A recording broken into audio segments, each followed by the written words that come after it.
안녕하세요, 축팅입니다. 채널 구독자가 200명을 돌파했습니다. 모든 분들에게 감사드리며 오늘도 달려보겠습니다.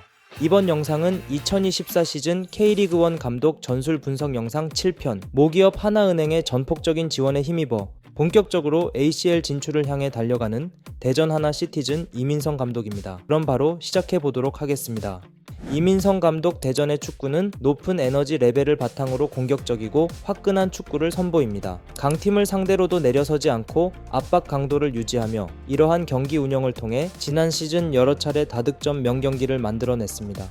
기본 전형을 살펴보면 기본적으로 352 전형을 자주 들고 나오지만 343 전형과 포백 433 등 포메이션 전환을 매우 유연하게 가져갑니다. 그 속에서 공통적으로 보여지는 전술 디테일 두 가지를 살펴보겠습니다. 첫 번째는 포워드 와이드 포지션, 두 번째는 빠른 수비 수축, 압박입니다. 첫 번째로 포워드 와이드 포지션부터 보시겠습니다. 대전은 볼 소유 시에 운동장을 넓게 활용합니다. 한 명의 센터 포워드를 제외한 섀도우 포워드 혹은 윙어가 의도적으로 넓게 위치하며 공격형 미드필더가 여유있게 볼을 받아 플레이할 만한 공간을 만들어주게 됩니다. 경기 장면을 보시겠습니다.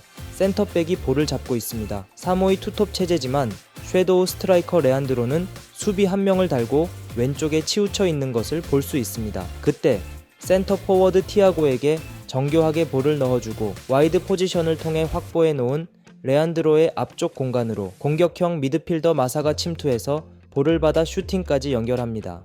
다음으로는 343 전형에서 만들어진 플레이입니다. 미드필더가 볼을 소유하다가 상대 수비의 도전에 막혀볼이 센터백에게 흘렀고 센터백이 센스 있게 원터치로 왼쪽 윙백에게 연결해주면서 상대 일선 압박 라인을 무력화시켰습니다. 이번에도 왼쪽 윙거는 와이드하게 벌려서 하프스페이스 공간을 확보해 놓습니다.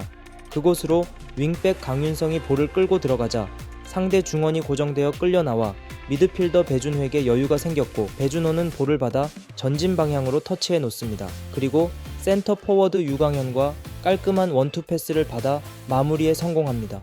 또한 보시는 것처럼 433 포백에서도 윙어가 넓게 벌려 경기장을 크게 활용하죠.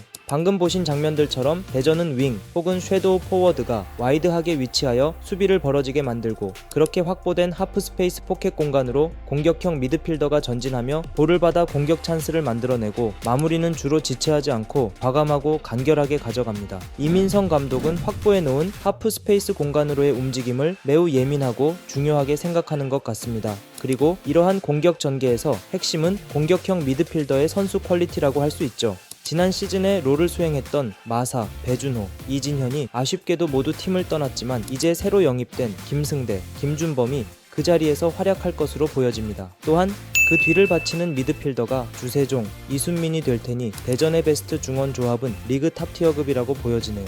추가로 흥미로운 점은 광주 같은 팀과는 하프스페이스 활용도가 다르다는 점입니다. 광주는 주로 벌려있는 윙어가 볼을 소유하고 하프스페이스 뒷공간까지 동료가 쭉 침투해 들어가며 침투 패스를 넣어주거나 이를 통해 확보된 안쪽 공간으로 볼을 치고 들어와 플레이를 이어갑니다. 반면 대전은 와이드하게 벌려있는 윙어가 직접 볼을 받기보다는 하프스페이스 공간 확보와 직선적인 뒷공간 침투 움직임에 신경을 쓰고 파이널 서드 살짝 뒤쪽 하프스페이스에서 미드필더가 볼을 받아 플레이를 이어간다는 것입니다. 다음으로 핵심 전술 두 번째 빠른 수비 수축과 압박에 관해서도 간단하게 보시겠습니다. 대전은 볼 소유 시에는 운동장을 넓게 사용하다가 볼을 빼앗기면 빠르게 웅크려 수비 전형을 갖추게 됩니다. 그리고 수비 대형을 갖춰 전진하며 상대를 전방에서 압박하죠.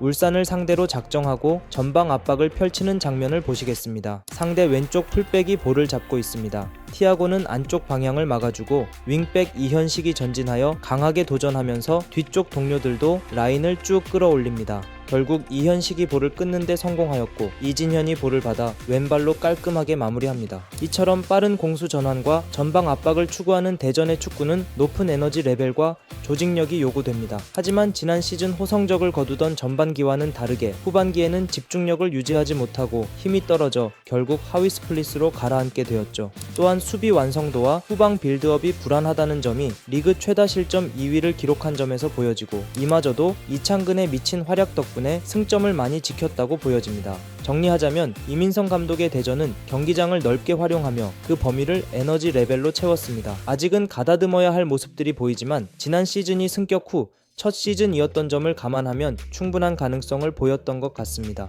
때문에 이를 보완하기 위해 전지훈련에서 포백 운영과 강도 높은 체력 운동이 이어지고 있다는 소리가 들립니다. 그리고 선수 구성에도 많은 변화가 있었는데 주요 9명단으로는 유강현, 김민덕, 서영재가 군에 입대하였고 티아고, 마사, 이진현, 김영욱, 전병관 그리고 캡틴 조유민까지 팀을 옮기게 됐죠. 보강 또한 착실하게 이루어졌습니다. 공격진에는 김승대와 호사, 미드필더는 국대 이순민과 김준범, 수비진에는 홍전군, 아론, 박진성을 영입했고 추가 외국인 선수 영입도 검토 중인 것으로 보여지고 무엇보다 장기 부상에서 회복한 외국인 공격수 구택이 큰 기대를 모으고 있습니다.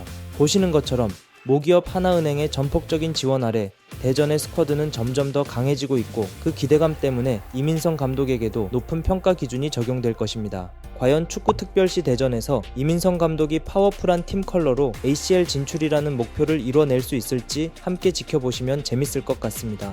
재밌게 보셨다면 구독, 좋아요 누르시고 K리그 개막을 함께 맞이해 주시면 감사드리겠습니다. 시청해 주셔서 감사합니다.